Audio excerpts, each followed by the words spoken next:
বন্ধুরা, আজকে আমি তোমাদের সঙ্গে শেয়ার করতে চলেছি ইনস্ট্যান্ট ইডলি রেসিপি। মাত্র ১০ মিনিটে তোমরা খুব সহজেই নরম তুলতুলে ইডলি কিন্তু বানিয়ে ফেলতে পারবে। এটি মুখে দিলেই কিন্তু একদম মিলিয়ে যাবে। দেখো কত সফট এবং জালিদার হয়েছে। বাচ্চা থেকে বড় সবাই কিন্তু ভীষণই পছন্দ করবে এই ইডলি।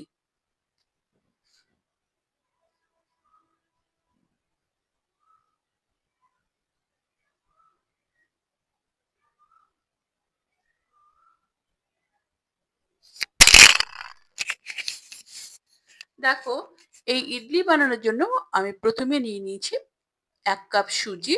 আমি কিন্তু মিহিদানার সুজি নিয়েছি। মানে ২০০ গ্রাম ১ কাপ মানে। এর সঙ্গে আমি এড করে দিচ্ছি ১/২ কাপ মতো টক দই এবং দিয়ে দিচ্ছি স্বাদ মতো নুন। সমস্ত উপকরণ আমি হুইস্কের সাহায্যে ভালো করে মিশিয়ে নিচ্ছি। আমাদের নরমাল ইডলি বানাতে কিন্তু ভি অনেকটা লম্বা প্রসেসের মধ্যে দিয়ে যেতে হয়।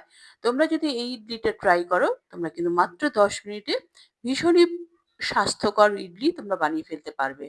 তো দেখো, টক দই দিয়ে মেশানোর পর সুজি আমি এখানে ১/২ কাপ মতো জল নিয়েছিলাম। অল্প, অল্প জল দিয়ে কিন্তু আমি সুজিটা ভালো করে ব্যাটারটা তৈরি করে নিচ্ছি হুইস্কের সাহায্যে।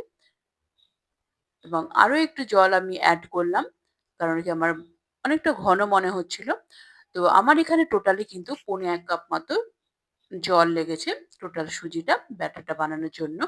তো দেখো, সুজিটা আমাদের মেশানো হয়ে গেছে। এরপর আমি সুজিটা ০.৫ ঘন্টার জন্য রেস্টে রেখে দিয়েছি। এই সময়ের মধ্যে বাকি কাজগুলো আমি সেরে নিচ্ছি। আমি কিন্তু ইডলি মোল্ডের মধ্যে সাদা তেল দিয়ে ব্রাশের সাহায্যে ভালো করে তেল ব্রাশ করে নিচ্ছি। যেন ইডলিটা সহজে ডিমোল্ড করতে সুবিধা হয়।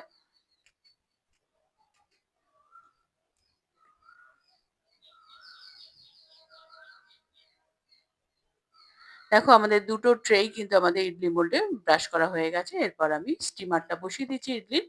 তো এখানে আমি ১ গ্লাস মতো জল দিয়েছি। জল এতটা পরিমাণ দিতে হবে যেন ইডলির মোল্ডটা যেন টাচ না করে নিচের দিকটা। তোমার দেখিয়ে দিচ্ছি, একদমই কিন্তু টাচ করছে না। এর মধ্যে দিয়ে দিলাম ১ টুকরো লেবু, পাতিলেবু। এতে কিন্তু ইডলি মোল্ডটা ক্লিন রাখা ভীষণই সুবিধা হবে। কোন রকম কিন্তু কোন স্পট পড়বে না জলের। তো দেখো, ০.৫ ঘন্টার পরে আমি কিন্তু ব্যাটারের ঢাকনাটা খুলে একটু ভালো করে নাড়াচাড়া করার পর দেখলাম বেশ একটু ঘন লাগছে। আমি আরো সামান্য জল মিশিয়ে দিয়েছি। তো জল মিশিয়ে আমি কিন্তু ভালো করে মিশিয়ে দিলাম। মিশানোর পর আমি এখানে এড করলাম ১/২ চামচ মতো চিলি ফ্লেক্স, ১/২ চামচ গোটা জিরে, ১/২ চামচ গোটা জোয়ান এবং এখানে দিয়ে দিচ্ছি আমি ইনো। তোমরা দেখতে পাচ্ছ লাইম ইনো আমি এখানে ব্যবহার করছি। আমি এখানে ১/২ স্যাশে কিন্তু ব্যবহার করলাম এবং এর মধ্যে দিয়ে দিলাম সামান্য জল এবং সমস্ত উপকরণ কিন্তু আমি ভালো করে একবার করে ফেটিয়ে নিচ্ছি। এটা কিন্তু খুব তাড়াতাড়ি কাজটা সেরে ফেলতে হবে এবং ওভার মিক্স কোনো মতেই কিন্তু করা যাবে না।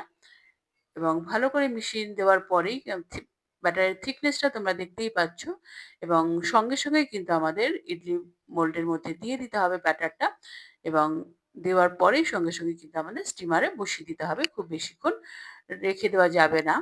এতে কিন্তু ইনোর যে ফাংশনটা সেটা কিন্তু কমে যেতে থাকবে যত লেট করা হবে। তো আমি ইডলি মোল্ডের মধ্যে সমস্ত ব্যাটারটা দিয়ে দিচ্ছি দুটো মোল্ডের মধ্যেই।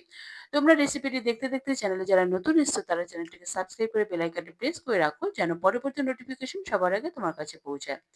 তো দেখো, ইডলি মোল্ডের মধ্যে দেওয়া হয়ে গেছে। এবার আমি স্টিমারের ঢাকনা খুলে আমি কিন্তু মোল্ডগুলো স্টিমারের মধ্যে দিয়ে দিচ্ছি। খুব সাবধানে দিতে হবে। কারণ কি, স্টিমার এখন ভীষণ গরম। জলটা কিন্তু ফুটেই গেছিল, তোমরা দেখতেই পেলে। এবার কিন্তু ঢেকে আমি ১২ থেকে ১৫ মিনিট আমি অপেক্ষা করব। আমি কিন্তু ১৫ মিনিট পরেই কিন্তু ঢাকনাটা খুললাম। এরপর তোমরা একটা ছুরির সাহায্যে বা টুথপিকের সাহায্যে একটু চেক করে নেবে যে ছুরি বা টুথপিক ক্লিন বেরোচ্ছে কিনা, তাহলেই বুঝবে কিন্তু আমাদের ইডলি রেডি হয়ে গেছে।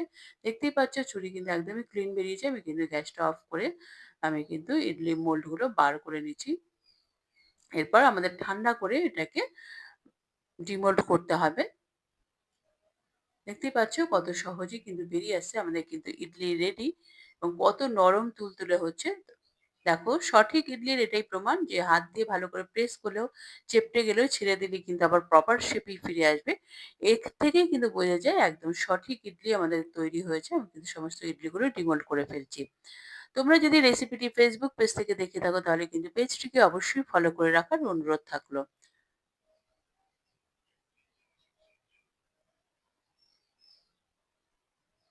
দেখো আমাদের সমস্ত ইডলিগুলোই কিন্তু ডিমোল্ড করা হয়ে গেল। দেখতেই পাচ্ছ একদম নরম তুলতুলে এবং জালিদার হয়েছে। এবার কিন্তু আমি এটা সার্ভ করে দিচ্ছি।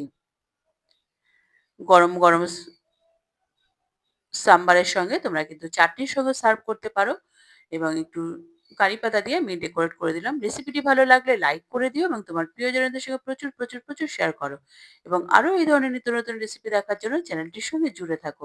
চ্যানেলে যারা নতুন এসছো তারা চ্যানেলটিকে সাবস্ক্রাইব করে বেল আইকনটি প্রেস করে রাখো যেন পরবর্তী নোটিফিকেশন সবার আগে তোমার কাছে পৌঁছায়। দেখতেই পাচ্ছ কতটা টেম্পটিং লাগছে এবং কালারফুল লাগছে। এরপর কিন্তু চেখে দেখার পালা। দেখো আমি তোমাদের দেখিয়ে দিচ্ছি কতটা নরম তুলতুলে এবং জালিদার হয়েছে। দেখো ভেতরটা। খেতেও কিন্তু ততোধিক নরম। তোমরা কিন্তু রেসিপিটা একবার ট্রাই করো। ট্রাই করে আমাকে কমেন্ট করে জানাবে। দেখতেই পাচ্ছ ভেতরটা।